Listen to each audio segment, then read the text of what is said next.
এই মুহূর্তে ঘটনাস্থল মাইলস্টোন স্কুলে আছেন সহকর্মী আলিমুজ্জামান সাফওয়ান। সরাসরি যাচ্ছি তার কাছে।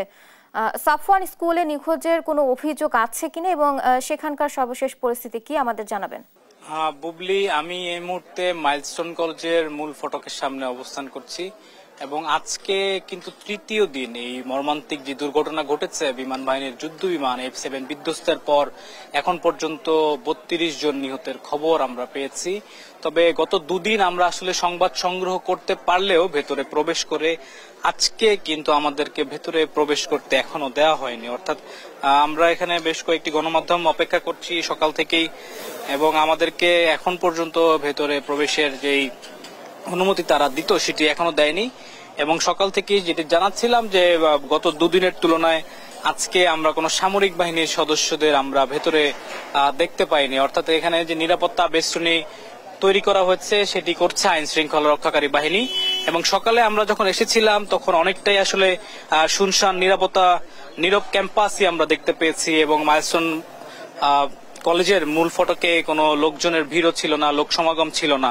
তবে আসলে বেলা যত গড়াচ্ছে আমরা এখন যেটি দেখতে পাচ্ছি যে ধীরে ধীরে এখানে উৎসুক জনতার একটি ভিড় লক্ষ্য করছি। তারা বিভিন্ন প্রান্ত থেকে এসেছে। তারা যেটি বলছে ঘটনাস্থলের যেই বিধ্বস্ত ভবন, অর্থাৎ আগুন যে ভবনটিতে লেগেছিল সেই ভবনটি দেখার জন্য এসেছে। এবং আপনি একটি প্রশ্ন করেছেন যে এখানে কারো কোনো অভিযোগ আছে কিনা, আমরা বরাবরই সেটি জানার চেষ্টা করছি। সকাল থেকে এখানে যারা উৎসুক জনতা এসেছেন আমরা চেষ্টা করছি তাদের কাছ থেকে জানার যে এখানে কারো স্বজন বা কারো সন্তান ছেলে মেয়ে এখনো নিখোঁজ আছে কিনা বা কারো সন্ধান মেলেনি এমন ঘটনা আসলে ঘটেছে কিনা। তো এমন অভিযোগ আমরা এখন পর্যন্ত কিন্তু পাইনি। অর্থাৎ তারা ঘটনার ভয়াবহতা বর্ণনা করছিলেন।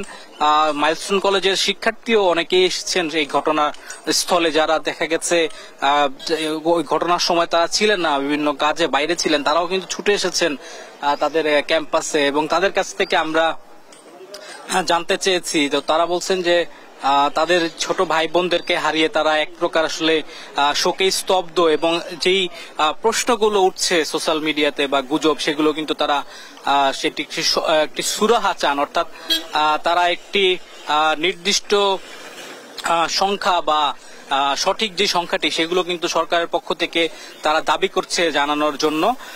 এছাড়া বলছেন যে যারা আহত নিহত হয়েছে তাদেরকে সরকারের পক্ষ থেকে যাতে যথেষ্ট সহায়তা দেওয়া হয় এবং এই ঘটনা আসলে কেন ঘটলো, এই ঘটনার পেছনে কারা দায়ী আসলে সেটি কিন্তু তারা তদন্তের একটি দাবি জানিয়েছে।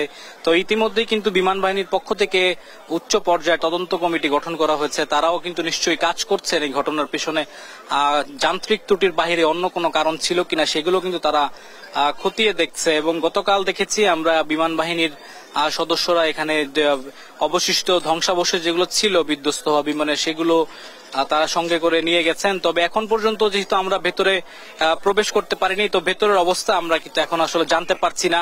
এবং আজকে কিন্তু স্বরাষ্ট্র উপদেষ্টার সাথে শিক্ষার্থীদের বৈঠক হওয়ার কথা ছিল সচিবালয়ে, সেটি হয়তো কিছুক্ষণের মধ্যেই হয়তো হতে পারে। তো এখন পর্যন্ত মানে ভেতরের যে পরিস্থিতি সেটি কিন্তু আমরা আসলে এখন পর্যন্ত মানে জানতে পারছি না। হয়তো যদি আমরা ভেতরে প্রবেশ করতে পারি বুবলি, তখন হয়তো পরবর্তী কোনো আপডেট বা আহত নিহত সংখ্যা বা নিখোঁজের কোনো সংবাদ থাকলে সেগুলো আপনার মাধ্যমে জানাতে পারবো। তো আমার কাছে মাইলস্টোন কলেজ থেকে এই ছিল সর্বশেষ খবর বুবলি।